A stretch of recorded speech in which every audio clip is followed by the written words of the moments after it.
Hi, welcome our channel A to Z study notes. आज हम बात करेंगे, बहुत महत्वपूर्ण टॉपिक है गुरुत्वाकर्षण। इससे बहुत सारे क्वेश्चन आते हैं और बहुत सारे कंपटीशन एग्ज़ामों में, जैसे एसएससी, पीएससी, यूपीएससी, रेलवे और भी जो कंपटीशन एग्ज़ाम है उसमें भी इससे जुड़े बहुत सारे क्वेश्चन आते हैं, जिसलिए हम इस टॉपिक को लिए हैं। इस टॉपिक से स्टार्ट करते हैं। पहला हमारा ये टॉपिक है गुरुत्वाकर्षण। आखिर हम बात करेंगे गुरुत्वाकर्षण होता क्या है। गुरुत्वाकर्षण गुरुत्वाकर्षण को न्यूटन ने इसके बारे में बताया है। न्यूटन के अनुसार ब्रह्मांड में स्थित प्रत्येक पिंड दूसरे पिंड को अपनी ओर आकर्षित करता है। किन्हीं दो पिंडों के बीच लगने वाले आकर्षण बल को गुरुत्वाकर्षण कहते हैं।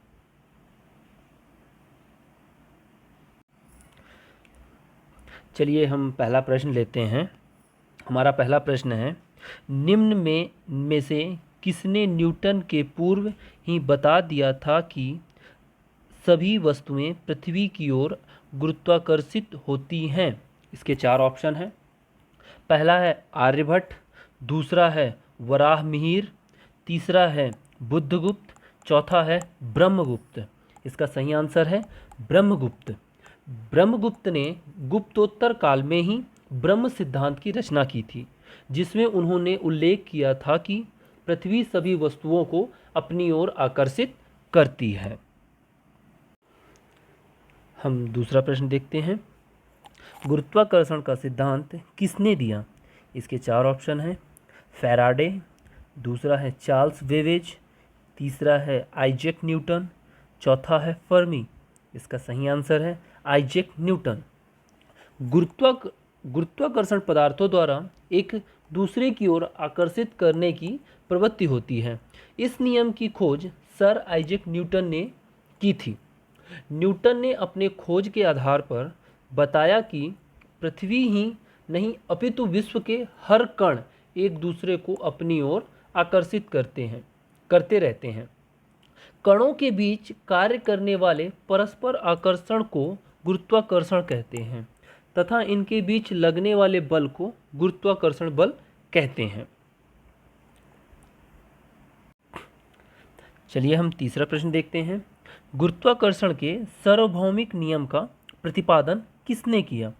इसके चार ऑप्शन हैं। पहला है न्यूटन, दूसरा है गैलीलियो, तीसरा है कोपरनिकस, चौथा है आइंस्टीन। इसका सही आंसर है न्यूटन। गुरुत्वाकर्षण के सार्वभौमिक नियम का प्रतिपादन न्यूटन ने किया था। इस नियम के अनुसार इस ब्रह्मांड में प्रत्येक पिंड दूसरे पिंड को अपनी ओर आकर्षित करता है। दो पिंडों के बीच लगने वाले आकर्षण बल का परिणाम उन पिंडों के द्रव्यमान के गुणनफल के समानुपाती तथा उनके बीच की दूरी के वर्ग के व्युत्क्रमानुपाती होती है। चलिए अगला प्रश्न, चौथा प्रश्न देखते हैं। अंतरिक्ष यात्री निर्वात में सीधे खड़े नहीं रह सकते क्योंकि? इसके चार ऑप्शन हैं। पहला, सौर ऊर्जा के ऊपर की ओर बल लगती है, दूसरा गुरुत्व नहीं होता है, तीसरा वायुमंडलीय दबाव बहुत कम होता है, चौथा इनमें से कोई नहीं। इसका सही आंसर है गुरुत्व नहीं होता है। अंतरिक्ष में कम गुरुत्व के चलते अंतरिक्ष यात्री सीधे खड़े नहीं रह सकते। कम गुरुत्व में लंबे अंतरिक्ष अभियानों में अंतरिक्ष यात्रियों का अस्थि घनत्व में कम होने से अस्थियां कमजोर हो जाती हैं। अगला प्रश्न, पांचवा देखते हैं। पीसा की झुकी हुई मीनार गिर नहीं जाती है क्योंकि? इसके चार ऑप्शन हैं। पहला, वह बड़े तल क्षेत्र को आच्छादित करती है, दूसरा, इसका गुरुत्वाकर्षण केंद्र निम्नतम स्थिति में रहता है, तीसरा, गुरुत्व केंद्र से जाने वाली ऊर्ध्वाधर रेखा तल के अंदर रहती है, चौथा, इनमें से कोई नहीं। इसका सही उत्तर है गुरुत्व केंद्र से जाने वाली ऊर्ध्वाधर रेखा तल के अंदर रहती है। गुरुत्व केंद्र वह बिंदु होता है जहां किसी वस्तु का संपूर्ण द्रव्यमान संकेंद्रित होता है तथा कोई वस्तु तब तक स्थिर रहती है जब तक गुरुत्व केंद्र से जाने वाली ऊर्ध्वाधर रेखा उनके तल से होकर गुजरती है। अभी तक पीसा की मीनार के गुरुत्व केंद्र से होकर जाने वाली रेखा मीनार के तल के अंदर रहती है, इसलिए झुकी हुई मीनार अभी तक नहीं गिरी है। चलिए अगला प्रश्न देखते हैं। न्यूटन का गुरुत्वाकर्षण का नियम सत्य है। इसके 4 ऑप्शन हैं। सभी पिंडों के लिए, दूसरा केवल आकाशीय पिंडों के लिए, तीसरा केवल आवेशित पिंडों के लिए, चौथा छोटे पिंडों के लिए। इसका सही उत्तर है सभी पिंडों के लिए। न्यूटन का गुरुत्वाकर्षण का नियम सभी पिंडों के लिए सत्य पाया गया है। चलिए अगला प्रश्न देखते हैं। यदि पृथ्वी घूमना बंद कर दे तो गुरुत्वीय त्वरण का मान, इसके 4 ऑप्शन हैं। पहला कम हो जाएगा, दूसरा बढ़ जाएगा, तीसरा प्रत्येक जगह समान हो जाएगा, चौथा शून्य हो जाएगा। इसका सही आंसर है प्रत्येक जगह समान हो जाएगा। गुरुत्वीय त्वरण गुरुत्व के कारण किसी वस्तु में उत्पन्न त्वरण को गुरुत्वीय त्वरण कहते हैं, या ये कहें कि स्वतंत्रता पूर्वक ऊपर से नीचे गिरते हुए वस्तु के वेग में हुए परिवर्तन की दर को गुरुत्वीय त्वरण कहते हैं। यदि पृथ्वी घूमना बंद कर दे, गुरुत्वीय त्वरण का मान प्रत्येक जगह समान हो जाएगा। चलिए अगला प्रश्न देखते हैं। पृथ्वी तल से किसी वस्तु का पलायन वेग निर्भर करता है। इसके 4 ऑप्शन हैं। वस्तु के द्रव्यमान पर, दूसरा प्रक्षेपण स्थल पर, तीसरा प्रक्षेपण की दिशा पर, चौथा उस स्थान की ऊंचाई पर। इसका सही आंसर है उस स्थान की ऊंचाई पर। पलायन वेग किसी पिंड को ऊपर की ओर फेंका जाता है तो वह एक निश्चित ऊंचाई तक जाकर पुनः पृथ्वी सतह पर वापस आ जाता है। पिंड का प्रारंभिक वेग जितना अधिक होता है, उसके द्वारा अधिकतम प्राप्त ऊंचाई उतनी ही अधिक होती है।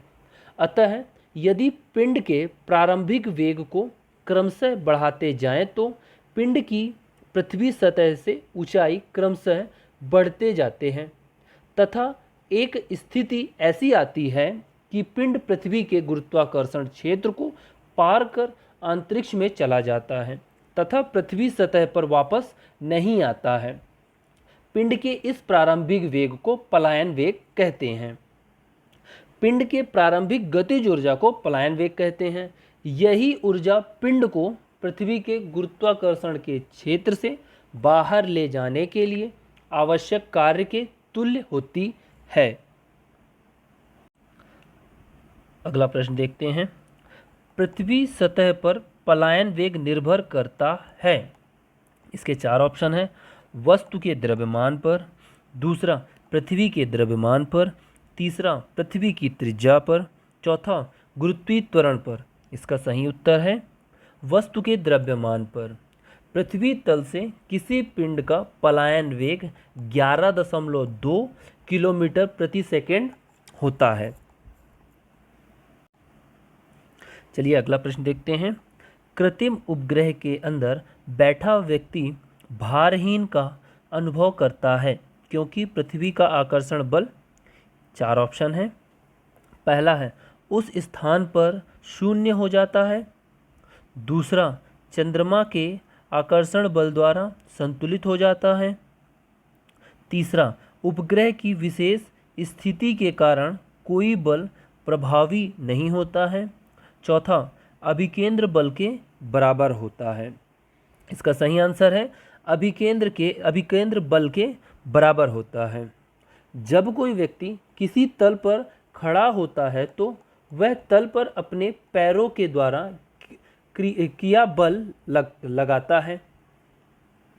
फलस्वरूप तल द्वारा भी उस पर व्यक्ति के पैरों पर विपरीत दिशा में प्रतिक्रिया बल लगाया जाता है, जिससे वह व्यक्ति अपने भार का अनुभव करता है। यदि किसी विशेष परिस्थिति में इस तल की प्रतिक्रिया बल शून्य हो